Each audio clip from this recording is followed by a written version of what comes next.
Hi there, and welcome to one of our last lessons on the graduation requirements for a regular BC Dogwood. Just a reminder that if you're watching this lesson, you should be working towards your Dogwood diploma, not your adult Dogwood diploma. If you are working towards your adult Dogwood diploma, stop this lesson, go back and choose lesson A instead, which is for the adult Dogwood program. So some basic information. The graduation program in BC awards students with a Dogwood diploma when they have met all the requirements of the grad program. And what is the grad program? What are the requirements? That's our question today.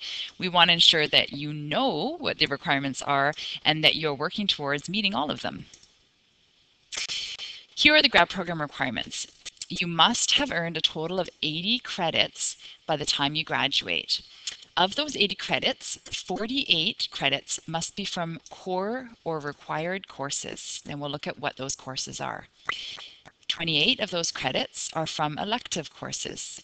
Okay, these are not required courses, but courses that you choose based on your interests. And finally, 4 of these credits are from what's called graduation transitions, and I'll talk to you about what those are as well. We should note that in our total 80 credits, 16 of those credits must be at the grade 12 level, so courses in grade 12. Here's an overview of the required courses, the 48 credits of required courses. So here they are.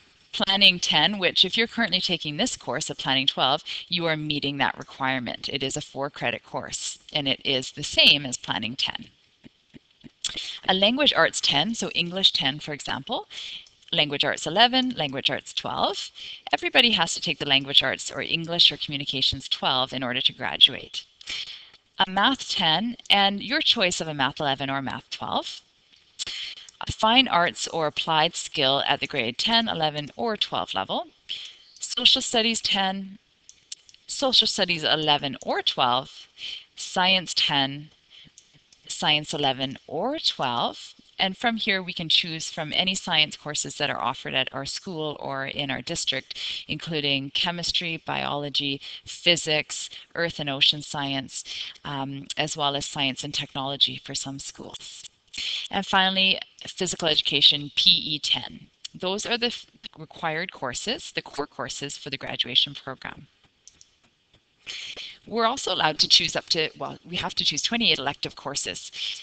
Those 28 credits can be anywhere between the grade 10 to 12 level, just making sure as we're choosing our courses that in the end, 16 of those credits must be at the grade 12 level.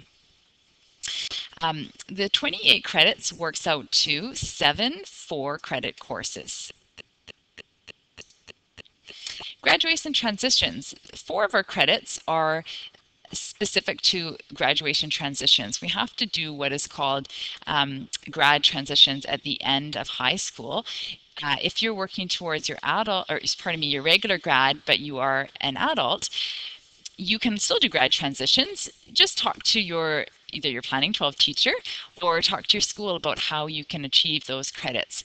But they are not part of the Planning 12 program at the moment, but it is possible to get those credits. In order to graduate, completing grad transitions means that you identify how you are meeting 3 components, and those components are your personal health, community connections, career, and life. The personal health component of the grad transitions is showing that you are developing knowledge, attitudes, and habits that are needed for becoming a healthy individual.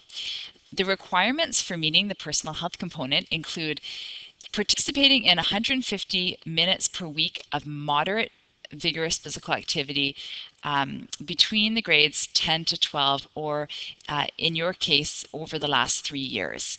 This can be documented in a log, or it can be explained in terms of how you fit physical activity into your daily lifestyle. You'll develop a long-term plan for healthy living, which will include different aspects of healthy living. So nutritional habits, regular exercise, how you manage emotional stress and your emotional health, as well as how you make positive, healthy choices in your life. This can be as simple as a short write-up on your healthy living plan or a PowerPoint presentation. There's various ways to communicate your long-term healthy living plan.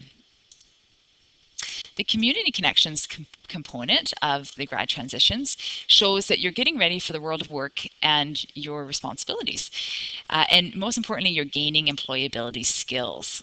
So the requirements of this, you need to show that you've done 30 hours of work experience or volunteer experience, and this has to be documented.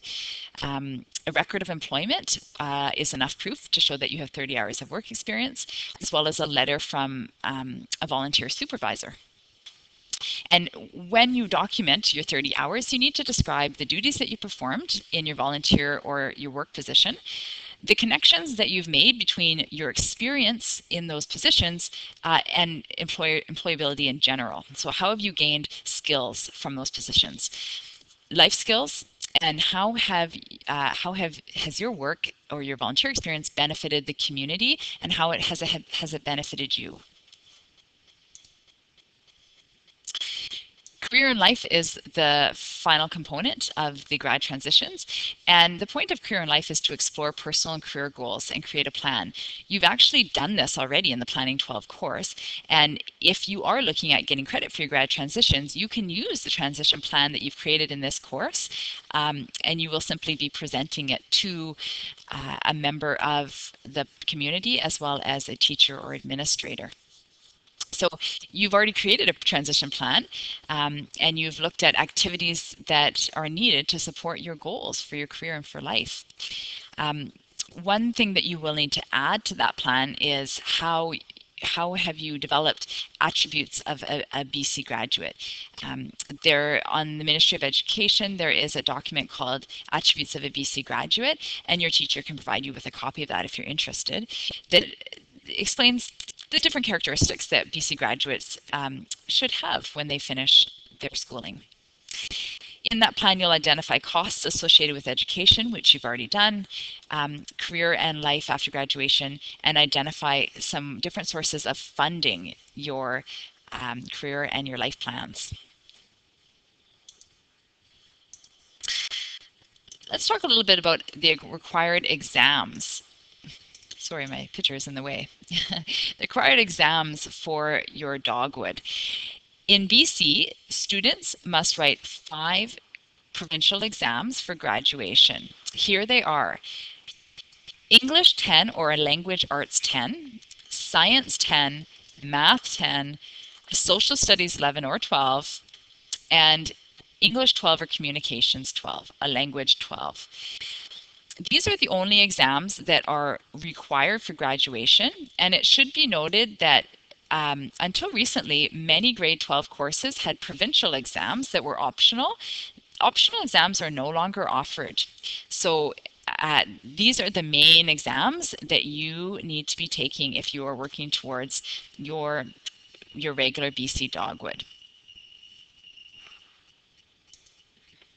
And that ends our presentation. We've covered all the requirements for a BC grad, and please carry on to the next assignment. Don't worry if you feel like this was a lot of information. You are going to be given a grad planner which has all of this information documented in it, and you can use that for your reference for the assignment in this course. So thank you very much for joining me today. Best of luck.